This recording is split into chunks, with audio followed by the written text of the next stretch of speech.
standing upper trap release.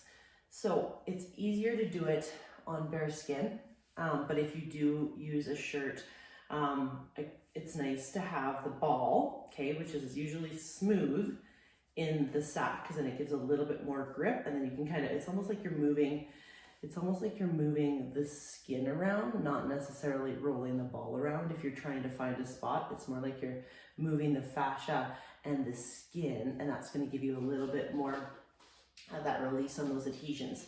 So the upper trap, okay, it's from here down the spine of the scapula, okay, across the upper border and down the spine. We want to make sure that we get onto the most significant spot, okay? So you'll know where your spot is when we're releasing that upper trap. We're gonna lean back away from the wall again, so my feet are forward. So I like to use the sack as well, so then I can hold it here, right? So I'm holding that sack in place. I'm standing away from the wall, leaning. Don't arch your back, so you're finding that neutral spot. And then you're just gonna move around a little bit until you find that upper trap. So I found my spot. I'm gonna make sure everything else is neutral, so I'm not hyperextending my back or my neck. And you're gonna hang out there until you feel a significant release, right? So tucking that chin, again, you can do a lateral flexion away from the upper trap. And you can even do your own MET, so you can press your head into your fingers and then relax.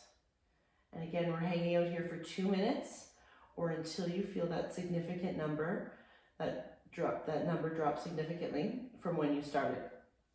So if you're giving it an 8, let's say, mine today would be an 8 right here. Okay, I'm going to hang out here until that 8 is down to a 1 or a 2.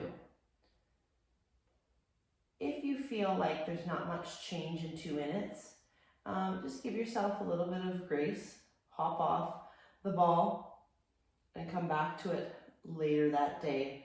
It might just need a little bit more blood flow for it to release. Make sure you're breathing, because if we hold our breath, we definitely won't release any muscles.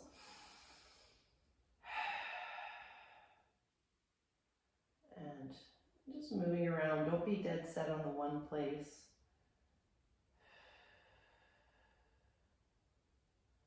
Really trying to relax that arm. You can externally rotate the arm or internally rotate the arm. That's just going to move that shoulder blade so you can get into some deeper ridges. You can shrug the shoulder up with your breath and then drop your shoulder down. And just find that place where it might aspirate the trigger point. Breathe into it for a couple. And then let everything relax. And the number, when you evaluate the number, you want to be at a complete relaxed state.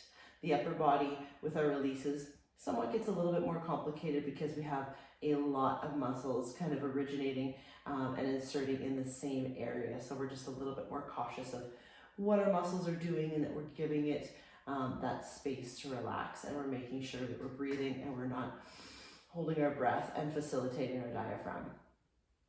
When you're done, you're gonna hop off there, and then we're gonna activate that muscle that our NKT practitioner told us